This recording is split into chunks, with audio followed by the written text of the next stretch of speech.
Pertama-tama marilah kita panjatkan puji dan syukur atas karunia Allah Subhanahu wa taala yang mana telah memberikan kita kesehatan pada pagi hari ini sehingga kita dapat berkumpul di ruangan yang sangat sederhana ini. Selanjutnya, salam seiring selawat kita junjungkan kepada Nabi besar Muhammad SAW yang mana telah membawa kita dari dalam kebodohan ke alam yang penuh ilmu pengetahuan. Selanjutnya, salam penghormatan saya kepada Bapak, kepada Ibu Kepala Sekolah SMP Negeri 13 Lulus Mawe, beserta Bapak Wakil Kepala Sekolah, Dewan Guru, Staf TU dan Perpustakaan. Baiklah, saya ingin menyapa Bapak Ibu dulu. Bagaimana kabar hari ini Bapak Ibu? Baik. Alhamdulillah. Baiklah, di sini saya akan menyampaikan tentang diseminasi penyebaran pemahaman dan penerapan dari budaya positif.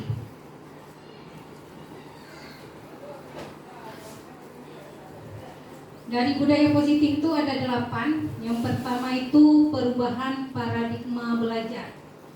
Yang kedua disiplin positif, nilai-nilai kebajikan, kebutuhan dasar manusia, motivasi dan perilaku manusia, keyakinan kelas, posisi kontrol, dan segitiga restitusi. Selanjutnya, yang pertama itu pembelajaran dengan paradigma baru yang diharapkan oleh Ki Hajar Dewantara, yaitu anak-anak dituntun atau menuntun. Pembelajaran dengan paradigma baru merupakan pembelajaran yang dirancang berdasarkan prinsip pembelajaran berdiferensiasi sehingga para peserta didik belajar sesuai dengan kebutuhannya berdasarkan tahap perkembangan sesuai teori psikologi modern untuk mewujudkan profil pelajar Pancasila. Di sini profil pelajar Pancasila itu ada 6 dimensi. Kemarin sudah disampaikan sama Pak Sarung kan? Yang itu yang pertama beriman dan bertakwa kepada Tuhan Yang Maha Esa, berkebinekaan global, bergotong royong, kreatif, bernalar kritis dan mandiri. Jadi di sini yang diharapkan kita itu pembelajaran itu berpusat pada siswa. Jadi yang selama ini kita lakukan itu berpusat kepada guru. Di perubahan ini diharapkan kita berpusat kepada siswa. Selanjutnya, disiplin positif, sebuah pendekatan interaktif dengan murid untuk dapat memperdayakan murid mampu untuk mengontrol diri dan mampu membentuk karakter dan kepercayaan diri sesuai motivasi intriknya tanpa terpengaruhi motivasi dari faktor internal. Disiplin mengacu pada disiplin diri yang memiliki tanggung jawab terhadap apa yang dilakukan berdasarkan nilai-nilai yang diyakini. Itu nilai positifnya. Nilai-nilai kebajikan, prinsip moral dan etika membentuk dasar perilaku baik karakter yang baik dalam konteks pendidikan. Nilai-nilai ini sangat penting untuk membentuk siswa menjadi individu yang bertanggung jawab, berintegritas dan peduli terhadap orang lain. Seperti nilai profil pelajar Pancasila dengan memuat beriman bertakwa kepada Tuhan Yang Maha Esa, berakhlak mulia, berkebinekaan global, gotong royong, mandiri, kreatif dan bernalar kritis. Itu nilai-nilai kebajikan. Kebutuhan dasar manusia. Kebutuhan dasar manusia itu ada 5 nanti. Itu adalah segala sesuatu menjadi kebutuhan dasar dari seorang manusia. Seluruh tindakan yang kita lakukan memiliki tujuan dan alasan tertentu dalam rangka memenuhi kebutuhan dasar agar dapat terpenuhi. Yang 5 kebutuhan dasar manusia itu yang pertama itu bertahan hidup. Yang pertama, bertahan hidup itu kebutuhan yang bersifat fisiologi untuk bertahan hidup. Misalnya kesehatan, rumah, dan makan. Yang kedua, kasih sayang dan diterima. Kebutuhan dan akan hubungan dan koneksi sosial memberi dan menerima kasih sayang dan kemerasaan menjadi bagian dari suatu kelompok. Seperti anak didik kita, butuh kasih sayang dan rasa terima. Yang ketiga, penguasaan terkait dengan harga diri, keinginan untuk dianggap memimpin, berprestasi, diakui, serta didengar. Selanjutnya yang keempat, kebebasan. Berarti terkait dengan mandiri, memiliki pilihan, mencoba hal baru, mampu mengendalikan arah dirinya.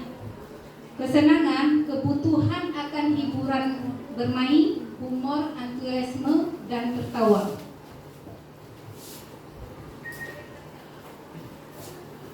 Motivasi perilaku manusia itu ada dua, yang eksternal dan internal.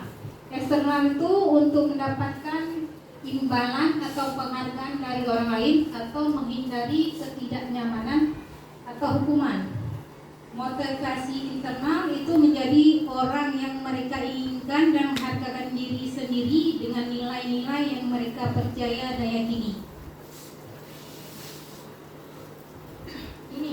Ini perilaku kita terhadap siswa. Yang pertama, hukuman, konsekuensi, restitusi. Kalau hukuman itu tanpa terencana atau diberikan tiba-tiba, murid tidak merasa terpaksa atau dilibatkan sesuai keinginan guru dan bersifat satu arah, kadang berupa hukuman fisik. Kalau konsekuensi itu direncanakan atau disepakati sesuai peraturan, murid tidak senang atau tidak nyaman, guru yang selalu memonitori murid. Restitusi itu proses menciptakan kondisi bagi murid untuk memperbaiki kesalahannya. Selanjutnya, sebuah tindakan kolaboratif yang mengajak murid untuk mencari sendiri solusinya. Ini yang menjadikan posisi kita 5 posisi kontrol. Yang pertama untuk kita ini penghukum, pemantau, pembuat rasa bersalah, teman, dan manajer. Jadi di antara 5 posisi kontrol ini yang cocok jadi untuk guru kita itu sebenarnya manajer. Lihat tentang contoh 5 posisi kontrol. Bapak Ibu tolong diperhatikan ya.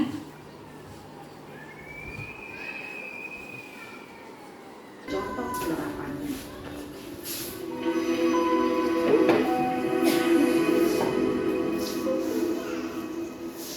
Lima posisi kontrol itu adalah 1. Posisi penghukum, 2. Posisi pembuat merasa bersalah, 3. Posisi teman, 4. Posisi pemantau atau monitor, dan 5. Posisi manajer. Untuk lebih memahami kelima posisi tersebut, mari kita saksikan kasus Naren yang terlambat hadir 20 menit di sekolah dan melihat bagaimana kelima posisi.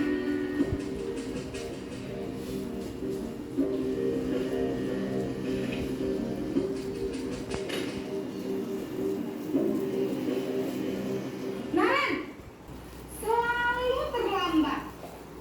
Kamu deh, pasti terlambat. Maaf Bu, saya Apa? Apa coba? Alasan kamu apa lagi? Kapan sih kamu tidak terlambat? Malas sekali ya kamu jadi anak. saya Dasar pemalas. Gak kapok-kapok sih kamu. Sudah berapa kali terlambat? Sana, kamu keliling lapangan basket 2 kali. kenapa saya harus keliling lapangan basket Bu? Kenapa? Kamu ngelawan ibu? Berani-beraninya jawab. Sudah terlambat, masih berani jawab pula. Sekarang, keliling lapangan basket 5 kali sekalian. Biar kapok. Cepat. Pergi sana ke lapangan basket. Posisi penghukum biasanya berbicara dengan nada tinggi, menghardik, menunjuk-nunjuk, menyakiti, dan menyindir.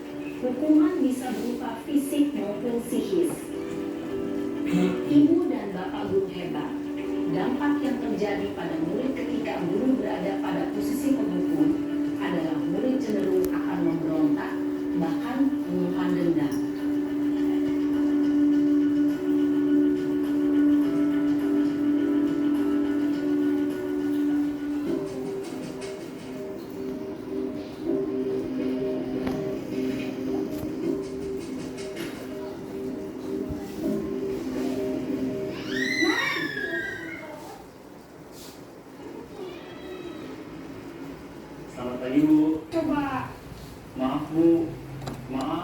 sekali. Ya sudah, lain kali jangan bikin ibu susah lagi ya nak ya. Ibu tidak akan kuat lagi kalau kamu gini terus. Bisa jantungan kalau ibu tegur bapak kepala sekolah. Sana cepat kelas. Maaf ya Bu, maaf sekali. Posisi pembuat rasa bersalah berbicara dengan nada tenang, cenderung lembut. Namun kata-kata yang diutarakan membuat murid merasa menjadi orang yang gagal. Memandang buruk dirinya sendiri, merasa tidak berharga, dan tidak sanggup membahagiakan orang lain. Ketika guru mengambil posisi pembuat rasa bersalah, murid akan menganggap dirinya yang bersalah dan ia akan menyimpan emosi negatif tersebut di dalam dirinya.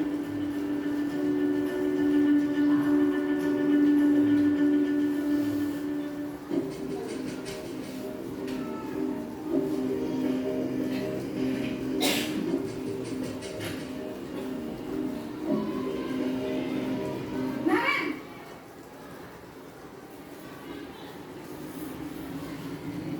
Selamat pagi Bu. wah sudah jam berapa ini nak?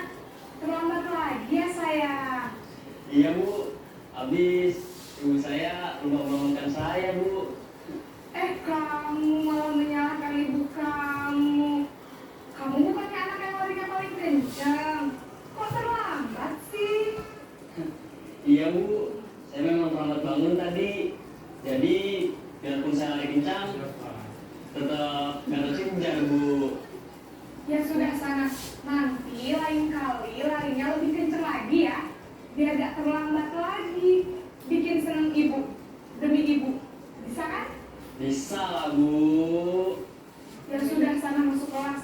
Ibu beresin urusan absen kamu. Kamu ini ada-ada saja. Dalam posisi teman, guru berbicara dengan nada suara ramah, akrab, cenderung bersenda gurau untuk menjaga suasana tetap santai. Murid akan merasa senang, aman, dan akrab dengan guru. Identitas yang tercipta adalah identitas sukses atau berhasil. Namun, perlu diingat, karena ini masih dorongan eksternal, maka ada faktor ketergantungan dari murid kepada orang tertentu. Di sini, guru aksennya, sehingga di lain waktu, murid bisa berperilaku baik, namun hanya kepada orang-orang tertentu saja.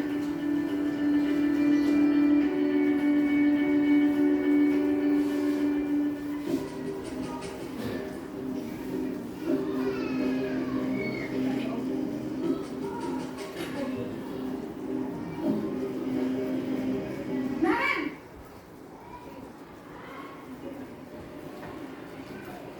Selamat pagi Bu. Naren, apa peraturan sekolah kita tentang jam berapa kita harus masuk sekolah, nak? Kita harus di sekolah jam 7 Bu.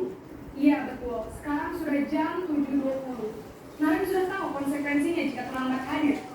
Paham Bu, saya harus tinggal kelas pas jam istirahat selama 20 menit. Iya benar, konsekuensinya demikian. Jadi nanti jam 9.30 pas istirahat, kamu harus tinggal di kelas, kerjakan tugas tambahan untuk ketertinggalan kamu, ya? Baik Bu. Posisi pemantau mengandalkan penghitungan atau data untuk mengontrol murid. Guru mengarahkan murid berdasarkan peraturan dan konsekuensi. Seorang pemantau menunjukkan bahasa tubuh dan ekspresi wajah yang datar dan cenderung formal.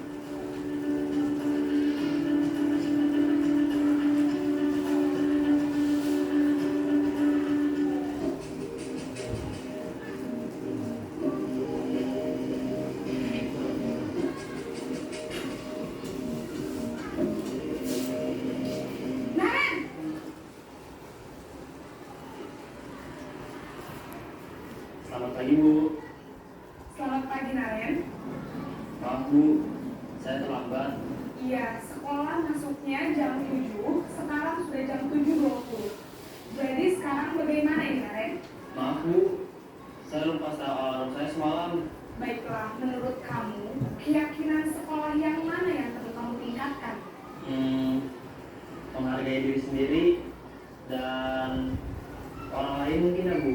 Setuju.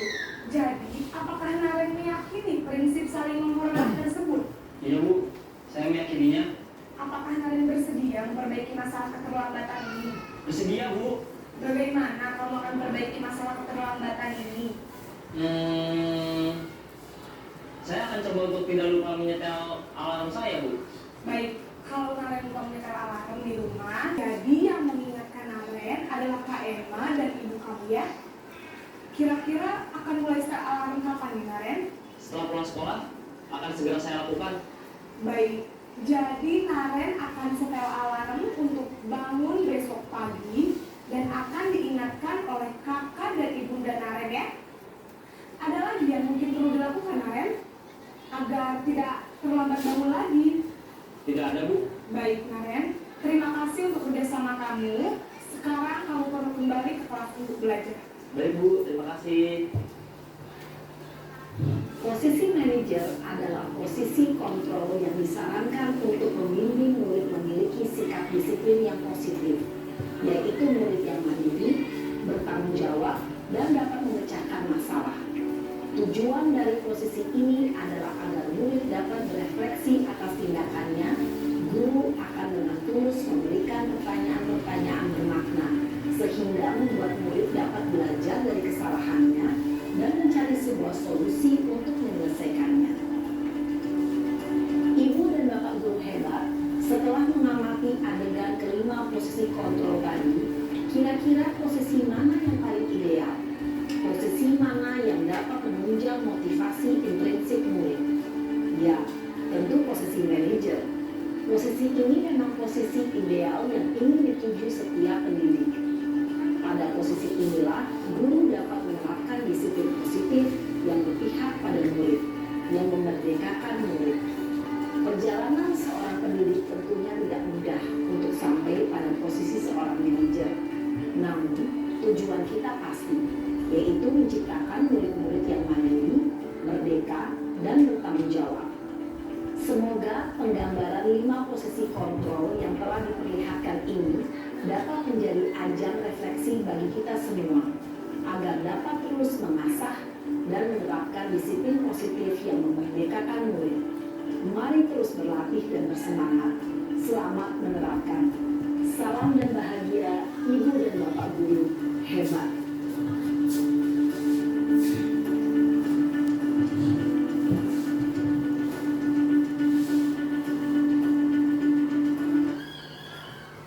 Baik Bapak Ibu, kita telah melakukan 5 posisi kita sebagai penghukum. Apalagi Bapak Ibu tadi, pemantau, teman, manajer. Jadi posisi yang kita lakukan selama ini di sekolah mungkin hanya 4 saja. Manajer itu tidak pernah kita lakukan mungkin. Mungkin untuk ke depan kita akan melakukannya. Ini ada satu kasus, siswa tidak memakai sepatu dan memakai sendal. Banyak yang kejadiannya di sekolah kita. Saya buat contoh satu. Yang menjadi penghukum itu kita menyuruh siswa kita untuk lari keliling lapangan 2 kali. Pemantau, kamu melanggar peraturan sekolah. Kamu tahu konsekuensi kan? Setelah jam istirahat, kamu sudah harus memakai sepatu. Itu pemantau. Kalau pembuat rasa bersalah, berapa kali Bapak harus memberitahu kamu? Kamu selalu saja mengecewakan Bapak. Itu pembuat rasa bersalah. Kalau teman ini banyak terjadi di sekolah. Nah, ayo dong kamu ikut aturan, tolong bantu Bapak kali ini ya. Sudah tidak apa-apa, lain kali jangan sampai berbuat seperti ini lagi ya. Kalau manajer, ya kamu memakai sandal, kira-kira bagaimana kamu akan memperbaiki masalah ini? Itu manajer, kita menanyakan pada siswa. Kalimat pernyataan di bawah ini sebagai posisi kontrol. Yang tadi pemantau. Saya kecewa sekali dengan kamu. Kamu selalu saja seperti ini. Bapak melihat kamu tidak mampu menjawab satupun pertanyaannya. Apakah kamu sudah mengerti konsekuensi atas hal itu? Sekarang copot sepatumu dan silakan belajar tanpa sepatu seharian. Itu banyak yang kita lakukan di sekolah. Ayo lakukan demi Bapak ya. Itu yang kontrol teman. Kalau manajer, apakah besok akan ada masalah untuk kamu agar bisa memakai sepatu ke sekolah? Sekarang kita masuk ke keyakinan kelas. Keyakinan kelas itu peraturan kelas, tatanan atau ketentuan yang mengatur perilaku dan interaksi di dalam kelas.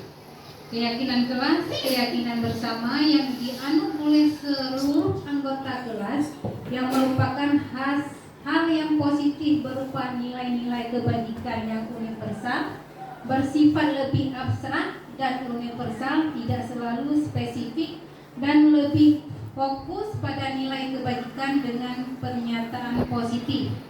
Contoh pernyataan keyakinan kelas: menjaga kebersihan kelas atau lingkungan sekelas, menjadi murid yang disiplin dan bertanggung jawab, menghargai tepat waktu dalam segala aktivitas sekolah. Selanjutnya, segitiga restitusi, sebuah konsep dan dalam pengelolaan perilaku dalam proses pengajaran dan dipergunakan dalam penyelesaian dari sebuah perilaku melanggar atas dasar motivasi, tujuan dan alasan seseorang murid melakukan perbuatan yang melanggar. Dan segitiga restitusi, sebuah proses membangun kesadaran diri dengan motivasi intrik dari sebuah perilaku untuk dapat memandirikan murid dalam menyelesaikan masalah dan bertanggung jawab. Selanjutnya, kita akan melihat sebuah video tentang segitiga restitusi.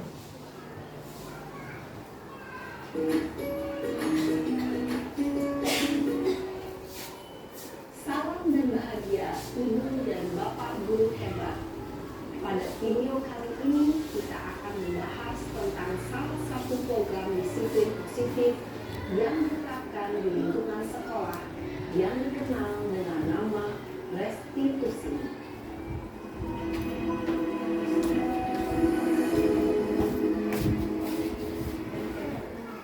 Restitusi dikembangkan oleh pakar pendidikan Diane Blossom, berlandaskan pada tema adalah menstabilkan identitas. Sisi yang kedua adalah validasi tindakan yang salah. Dan sisi yang ketiga adalah menanyakan keyakinan. Ibu dan Bapak Guru, berikut ini akan ditunjukkan bagaimana seorang guru berada dalam posisi manajer menggunakan penerapan segitiga restitusi.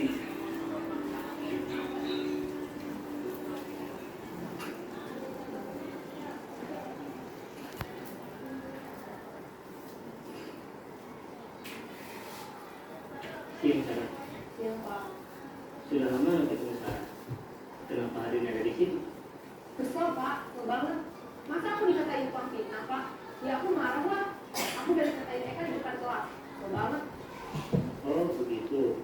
Ya pasti kamu marah dan kesal. Bapak juga akan marah apabila ada yang menuduh Bapak seperti itu.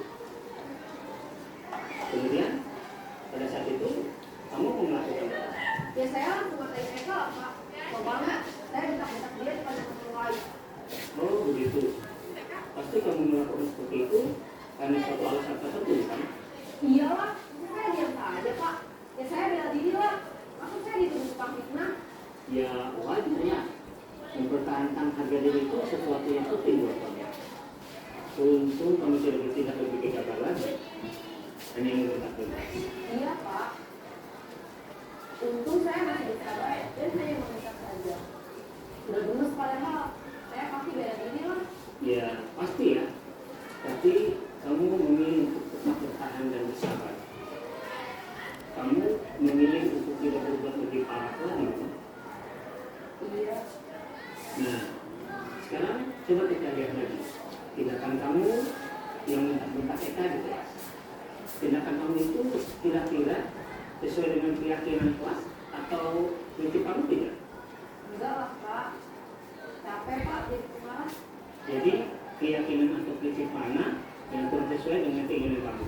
Ya, saya sebenarnya sangat menghargai orang lain. Mungkin saat itu saya menjadi emosi, jadi tidak menunjukkan sikap itu. Kamu meyakini tidak menghargai orang lain itu penting buat kamu? Yakinlah Pak. Iya, setuju. Kita harus saling menghargai. Namun ada juga keyakinan yang kita sepakati yang perlu kita jalankan apabila kita sedang marah, kan? Ya, saya bisa lebih proaktif, mulai dengan diri sendiri. Saya bisa jadi lebih sabar, mengambil waktu jeda untuk berpikir mau apa selanjutnya. Kira-kira kamu bersedia memperbaiki masalah ini tidak? Sedia Pak. Kalau kamu memperbaiki masalah ini, kamu akan menjadi orang seperti apa? Saya akan menjadi orang yang bertanggung jawab kali ya Pak. Dan nantiasa proaktif. Iya. Menurut kamu, bagaimana rasanya menjadi orang seperti itu? Ya nyaman lah, bangga bisa bersabar dan jangan dulu. Baiklah kalau begitu. Yuk, kita pikirkan bagaimana memperbaiki masalah ini.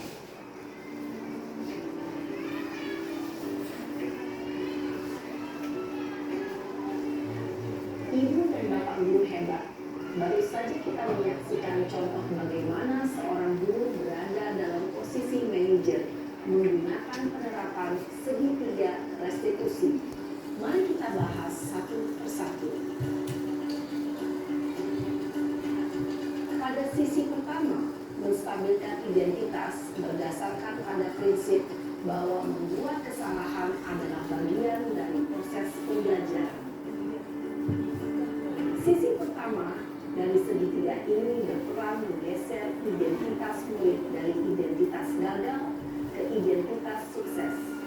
Murid yang sedang bertingkah laku yang tidak pantas atau menarik diri saat itu sedang mengalami identitas gagal. Bila kita mengkritiknya, maka posisinya tidak akan berubah. Kita bisa mengajukan pernyataan-pernyataan ini. 1. Membuat kesalahan sesuatu yang wajar. 2. Manusia tidak ada yang sempurna.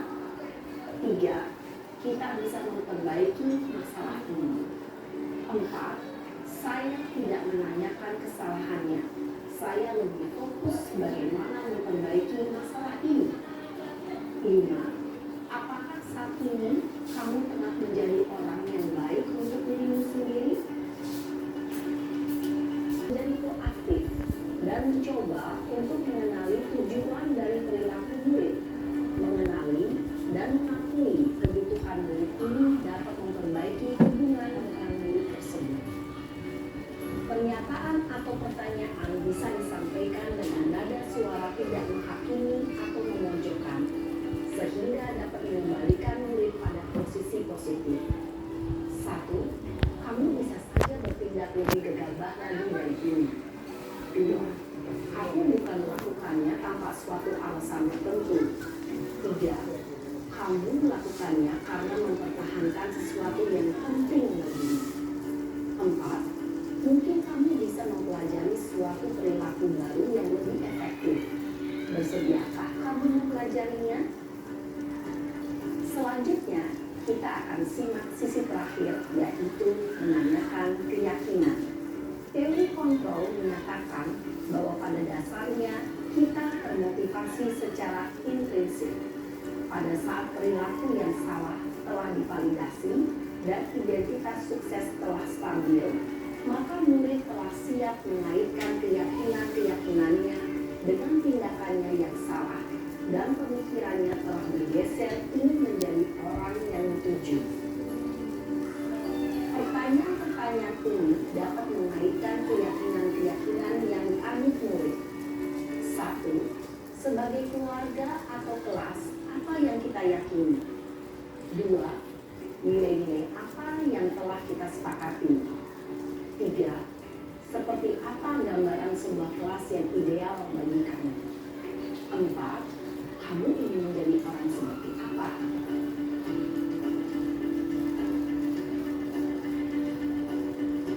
Dalam menerapkan segitiga restitusi, perlu diperhatikan beberapa hal, yaitu 1. Perilaku yang salah perlu dikaitkan dengan nilai-nilai atau keyakinan-keyakinan yang telah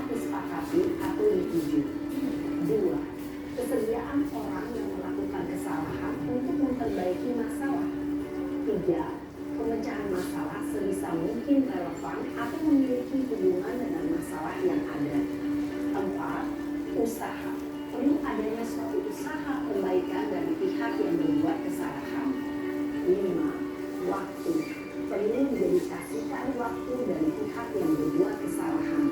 Tanyakan kapan akan mulai diberlakukan usaha untuk memperbaiki masalah. Dengan memahami siklus penerapan segitiga restitusi, diharapkan guru dapat menerapkan posisinya sebagai manajer dengan mengajukan pertanyaan-pertanyaan bermakna yang dapat membuat murid menjadi lebih percaya diri, bertanggung jawab, dan mandiri. Nah, Ibu Bapak Guru, perlu tidaknya mengikuti ketiga tahapan dalam segitiga restitusi bergantung pada ringan beratnya suatu permasalahan. Misalnya, bila permasalahan tersebut ringan, maka tidak perlu dijalankan secara berurutan.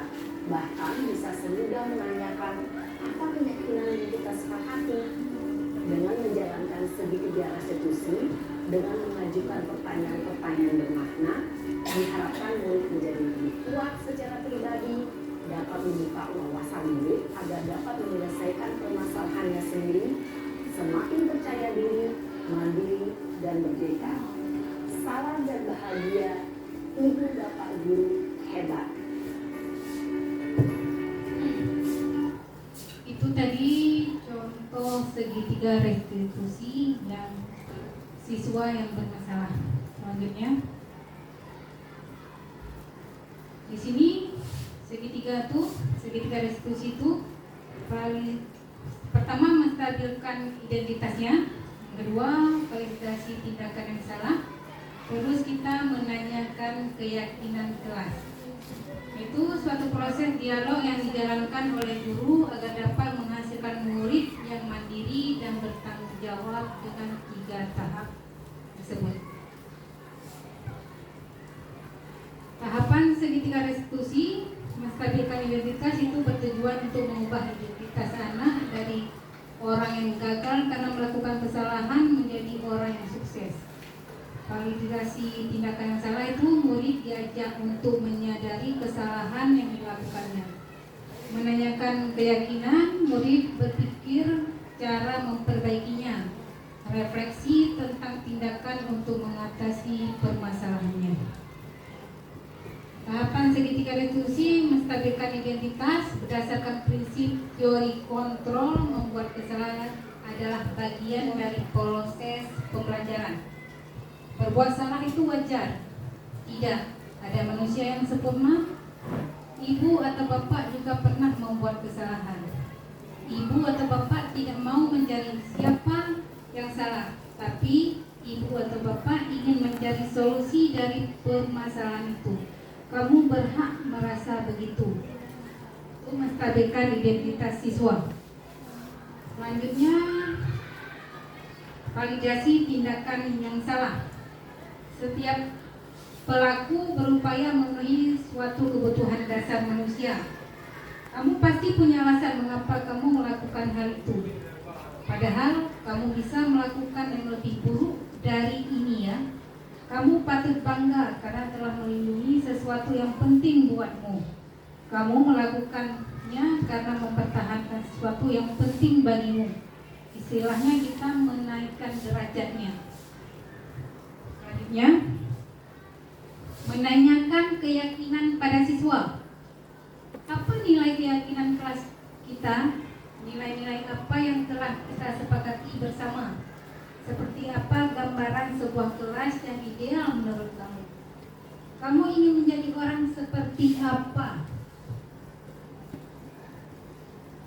Selanjutnya, untuk penutup, untuk penerapan disiplin positif, guru harus memberikan teladan berupa standar kompetensi,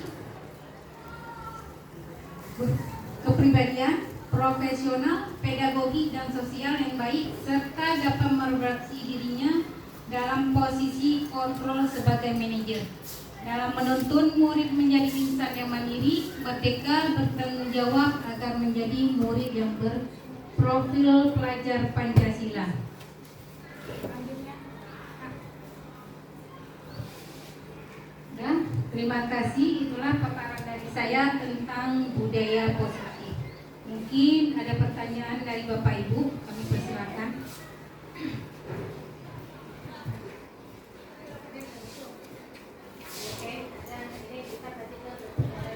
Baiklah, Bu Asma akan menanya suatu pertanyaan. Kan karakter siswa kita kan bermacam-macam. Ya. Kita tadi kan menyelesaikan masalah siswa bermacam-macam. Di sini bila memang ada siswa kita. Dari tadi waktu kita lihat di video ini kan ada bermacam, ada yang terombak, ya kan? Ada yang nggak masuk kelas. Nah, bila siswa kita jangankan sehari, kadang sudah beberapa hari tetap nggak masuk kelas, apakah cocok dengan yang tindakan positif ini yang kita lakukan, ataupun bisa dengan dari hal yang lain? Cuma itu, terima kasih. Terima kasih untuk Bu Asma, pertanyaannya bagus. Jadi tadi kan kita menyelesaikan dengan segitiga restitusi. Jadi permasalahan di sekolah kita itu banyak, Bu. Yang pertama itu anak yang tidak masuk kelas yang Ibu tanyakan. Jadi seperti Jaki misalnya. Jadi kita tadi pertama itu kita memanggilnya mungkin kita coba dulu, Bu. Coba dulu dengan segitiga restitusi ini. Karena kemarin itu saya sudah mencoba di Sheka anak saya. Berarti nanti kita coba sama mungkin atau anak yang bermasalah yang tidak masuk kelas. Kita coba dulu dengan segitiga restitusi, itu menstabilkan identitasnya. Dia akan menceritakan apa keluhannya dia sehingga dia tidak masuk kelas. Selanjutnya di situ dia sudah mencerita, lalu kita menaikkan emosinya. Kita pasti kamu punya alasan kenapa kamu tidak masuk kelas. Dia akan menceritakan. Terus kita menanyakan keyakinan kelas yang terjadi di kelas 92. Mungkin nanti ibu mencobanya lagi. Mungkin kita sekali atau dua kali kita telah mencoba atau tidak berhasil, mungkin kita akan mencoba dengan cara yang baru. Mungkin ada Bapak Ibu yang ingin menjawab atau menambah dari pertanyaan Bu Asma.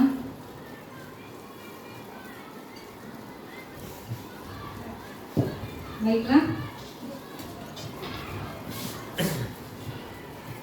Baik Bapak Ibu, terima kasih. Menghadapi siswa seperti yang Bu Asma katakan tadi, sebenarnya kita harus membuat kesepakatan kelas dulu. Itu yang paling penting. Jadi ujung-ujungnya di kesepakatan kelas. Kita tidak bisa membina seorang siswa yang bermasalah kalau kita tidak buat kesepakatan. Kita buat dulu kesepakatan dengan siswa tersebut, dengan semua siswa, bukan dengan siswa tersebut ya, maaf, dengan semua siswa di kelas. Apa yang harus kita lakukan sebagai siswa kalau kita mau belajarnya senang, mau belajarnya bagus? Itu kita minta pendapat dari siswa, bukan dari kita. Jadi mereka yang akan mengusulkan, oh Bu, saya seperti ini, harus seperti ini. Berarti kita harus rajin belajar Bu, tidak membuat kekacauan di kelas Bu, tidak lupa membawa alat-alat buku-buku tulis. Gitu. Itu kan semua muncul dari siswa, bukan dari kita sebagai guru. Jadi mari sama-sama kita membuat siswa untuk disiplin, mandiri dan bertanggung jawab dengan membantu atau mengeluarkan ekspor apa yang ada dalam diri siswa. Jadi kita sebagai guru hanya mengarahkan saja, tidak lagi menggurui ya, tidak lagi mengarahkan siswa ke arah mendikte siswa maksudnya, tidak mendikte siswa itu harus seperti ini, harus seperti ini, seperti ini, kan enggak. Jadi kita harus membuat mereka sadar sendiri dengan apa yang telah mereka sampaikan dengan kesepakatan. Jadi itu dulu Bu, kesepakatan kelas. Jadi tadi saya sudah masuk di kelas, saya jumpai kesepakatan kelas di kelas. Jadi itu dulu kita coba sama-sama buat dengan siswa. Tapi kan itu juga bukan hanya di wali kelas, tapi kita sebagai guru juga harus kesepakatan harus ada dengan anak-anak. Misalnya kita mau diskusi, nah ini kita mau diskusi ya, apa yang kita lakukan untuk diskusi? Oh Bu, saya berarti harus bertanggung jawab dengan tugas yang saya diberikan, dan gitu kan. Jadi semua guru harus memiliki kesepakatan kelas. Nah, itu saya rasa demikian aja. Assalamualaikum warahmatullahi wabarakatuh. Terima kasih untuk Tunas. Selanjutnya dari Pak Abija. Lagi ya Kesha ya namanya Kesha. Kami sudah membuat kesepakatan seperti kedisiplinan dalam memakai baju olahraga. Memang sudah sepakat semua. 3 orang yang tidak hadir berarti kita tidak boleh keluar. Ya, jadi kemarin mereka kan banyak yang mengingkarinya. Jadi saya terpaksa tidak kasih keluar. Ya, hampir tiga ketemuan lah. Hingga kemarin terjadi ini keributan, cekcok gitu lah. Ya, anak-anak kurang senang karena mereka belajarnya di dalam kelas terus. Karena jam olahraga kan paling tidak ke lapangan melakukan aktivitas fisik yang seperti biasa kita lakukan. Namun permasalahannya saya sudah memberi tugas bagi mereka untuk menyampaikan pendapatnya bagaimana, ya kan? Jadi ada saya ditulis di kertas lembar, mereka sudah kasih tapi tidak sesuai dengan keinginan kita ini. Contohnya seperti ini, banyak di antara mereka yang tidak mau memakai celana training. Padahal itu sangat berpengaruh nanti di lapangan karena yang cewek-cewek pasti tidak bisa melakukan aktivitas fisik dengan memakai rok. Itu saja. Terima kasih. Terima kasih untuk Pak Abija. Jadi kan tadi seperti Bu Nas bilang, setiap kita pembelajaran kita itu buat kesepakatan Pak. Kesepakatan misalnya jam olahraga itu yang pertama itu bapak buat bersama-sama, bukan bapak tapi siswanya. Udah bapak buat, ada nggak tanda tangan dari kesepakatan kelas itu? Jadi setelah kita buat kesepakatan, kita harus buat tanda tangan juga. Jadi anak-anak itu meyakini kesepakatan kelas, makanya itu dapat menanyakan keyakinan kelas. Berarti dari kesepakatan itu keluarlah keyakinan kelas. Dengan kesepakatan itu mereka meyakini bahwa misalnya jam olahraga memakai training. Itu Bapak setelah membuat kesepakatan kelas, Bapak suruh tanda tangan orang ini. Berarti orang itu setelah Bapak menyepakati itu setuju, itu berarti setuju. Bapak harus mengulang. Berarti ini kesepakatan mata pelajaran PJOK. Jadi misalnya mereka melanggar, dengan segitiga restitusi ini Pak, Bapak panggil Kesha, Bapak tanya ini pertama menstabilkan identitasnya, terus validasi tindakan yang salah. Jadi waktu dia emosi, Bapak jangan emosi. Tapi kalau saya di posisi Kesha, saya pasti akan melakukan hal itu. Saya mengerti juga sebagai seorang manusia, saya bisa marah juga. Bapak harus bilang itu. Jadi anak itu naik. Terus dengan itu kita menanyakan keyakinan apa yang telah disepakati. Ya Pak? Dari yang saya sampaikan ini Bapak paham atau ada tambahan lagi dari Bapak? Kayak mana? Jelas. Jadi semua mata pelajaran tuh Bapak Ibu kita buat kesepakatan kelas. Dari di 93 itu keyakinan kelas, karena dari kesepakatan kelas itu dibuatlah keyakinan kelas, tapi dengan bahasa positif, misalnya saling menghargai sesama teman, disiplin waktu itu. Jadi ada pertanyaan lagi? Tapi kendalanya itu dah Kendalanya Pak, mungkin Bapak sudah memanggil enggak. Jadi gini Pak, Bapak sudah sudah memanggil Kesha apa enggak? Secara pribadi? Belum. Berarti Bapak harus mencoba dulu. Coba dulu. Jadi kita ada keseimbangan di sini. Anak marah dan Bapak menstabilkan identitas. Jadi ada pertanyaan dari kawan-kawan. Tapi intinya dia Bapak ini kan harus buat kesepakatan kelas 2. Sebelum Bapak manggil Kesha, Bapak harus buat kesepakatan kelas dulu. Setelah Bapak udah buat, kalau sudah buat, Bapak boleh manggil siswanya. Pada siswanya tanyakan mungkin gini, pada saat itu mungkin kita arahkan ke sini, Pak. Ya. restitusi. Jadi kalau memang kita udah siswa yang kita panggil belum juga, berarti kita naikkan lagi ke atas. Yang mana kedua kemana nak? Yang kiri dulu ya. Validasi. Validasi tindakan yang salah. Coba bilang tanya saya sama dia. Kira-kira kamu di mana? Jadi jangan Bapak marahi dia dulu, tapi keluarkan apa unek-unek dia. Karena kan setiap kita tuh kan punya ada rasa juga di dalam perasaan kita kan. Tanya lu Kiban, itu masalah. Sehingga kamu ya apa masalah itu kan anak-anak itu kan dia punya masalah masing-masing kan. Mungkin trainingnya bolong. Ya atau dia nggak punya training kadang gitu kan. Jadi kita harus tahu dulu Pak. Di Kesha itu bukan masalah di trainingnya, tapi dia ada tulis sesuatu hal, ya, itu mungkin ada sesuatu hal. Nah itu kan juga bisa Bapak panggil puji laginya. Nah, kan kita tanya maju. Itu maksudnya dari hati ke hati kita dengan dia. Tapi ya ingat juga Pak, mohon maaf Bapak sebagai seorang guru laki-laki dan dia seorang perempuan yang sudah kita bilang sudah dewasa, jadi juga pendekatannya mungkin agak berbeda dengan anak kelas 7 Pak.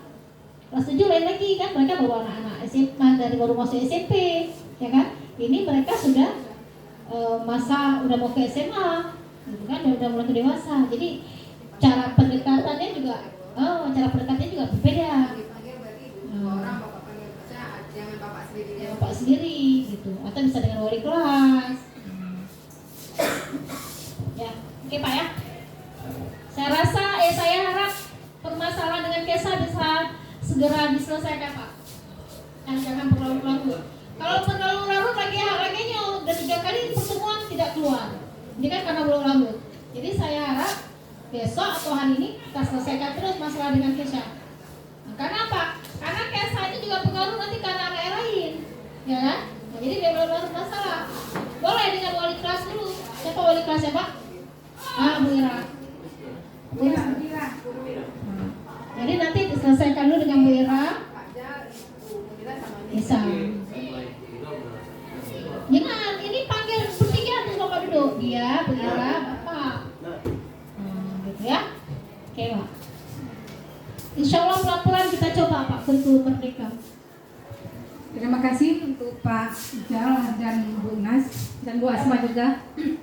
Jadi intinya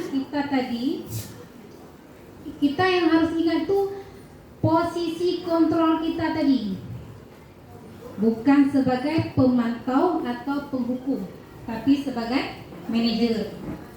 Semoga kita dapat mendidik siswa kita lebih baik lagi. Semoga kita menjadi guru hebat untuk anak didik kita untuk di masa depan. Dan pembelajarannya berpusat kepada siswa, bukan lagi guru. Terima kasih untuk teman-teman semua, untuk Bapak Ibu hebat. Wabillahi taufiq wal hidayah. Assalamualaikum warahmatullahi wabarakatuh.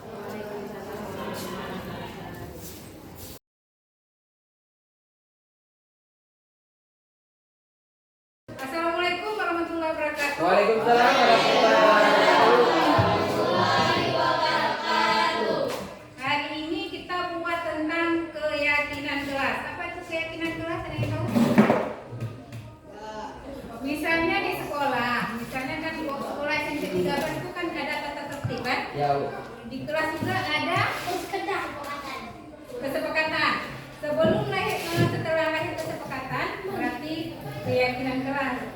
Sekarang Ibu bagi ini sticky note-nya, berarti tulis 1 Misalnya keyakinan kelasnya kita misalnya apa contohnya? Misalnya ibu sama kalian sama teman apa itu? Saling apa? Saling menghormati. Kemudian Toleransi ya. nanti ditulis satu ya.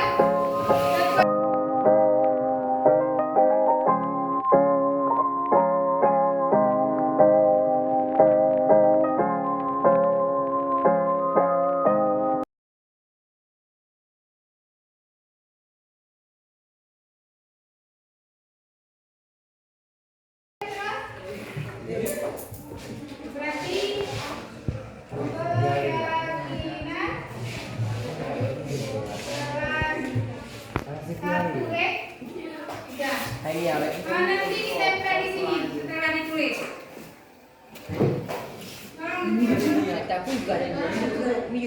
Kalau satu. Coba. Itu kasih yang kayak kemarin tuh yang kita sepakati ya. Oh, ada. Suka hati. Suka.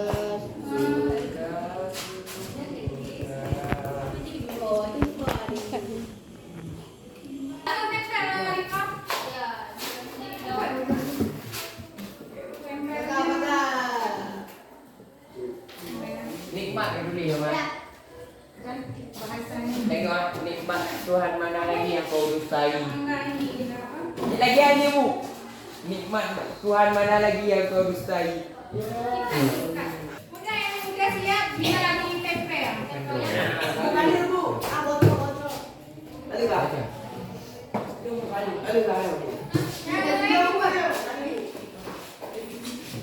Rame-rame bisa juga. Langsung mau belajar. Buka juga makan. Sampai nanti dia mati. Tidak boleh.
Saya meyakini Tuhan itu satu.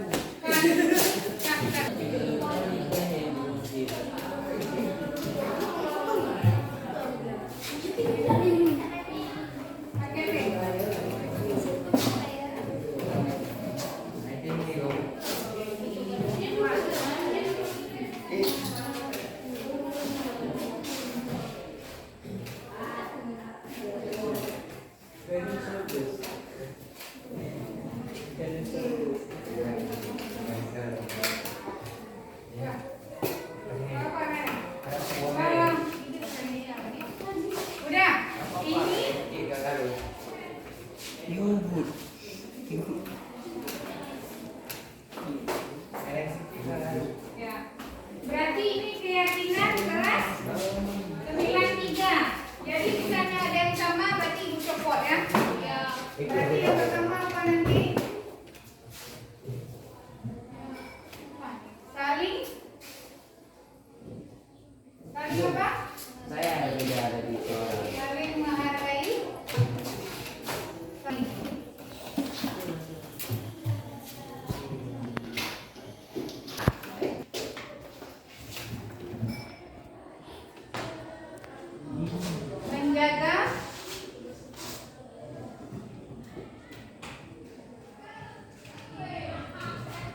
Dapat.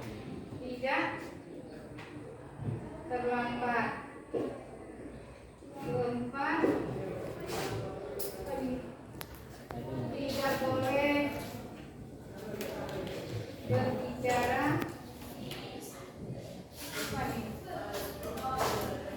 saat belajar.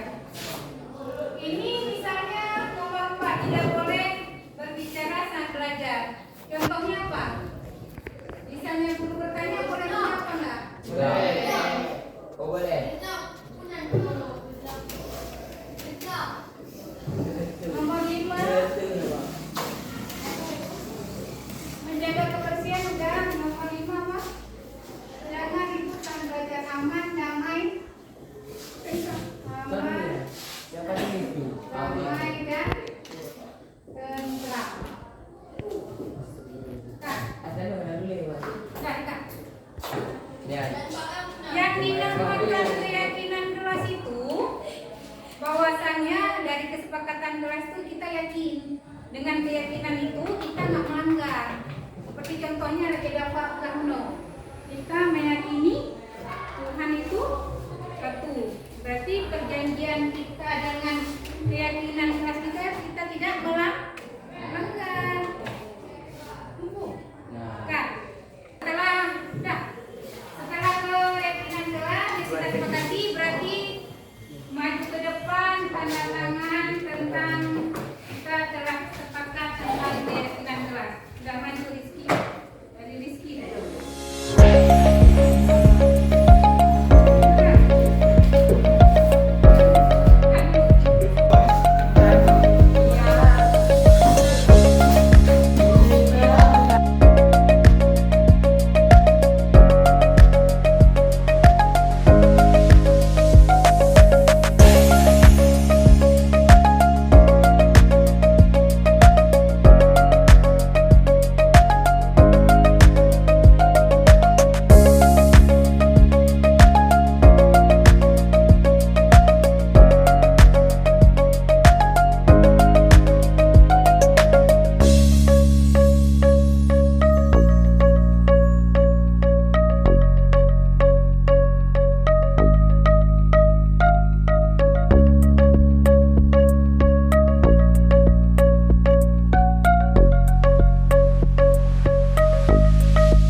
Kita udah keyakinan kelas kita berarti kan udah ditanda tangan. Berarti setelah ditanda tangan kita harus apa? Harus bertanggung jawab dan menepati. Jadi sekian saja. Terima kasih. Assalamualaikum warahmatullahi wabarakatuh.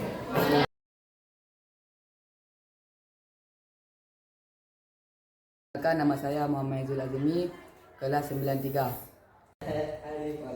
Assalamualaikum warahmatullahi wabarakatuh. Perkenalkan, nama saya Alifah dari kelas 93. Assalamualaikum warahmatullahi wabarakatuh. Perkenalkan, nama saya Sofihatun, saya dari kelas 93.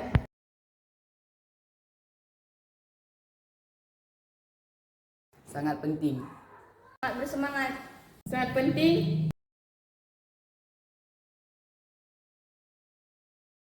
Membuat kita lebih baik lagi. Agar dapat menumbuhkan rasa tanggung jawab. Membuat kita disiplin.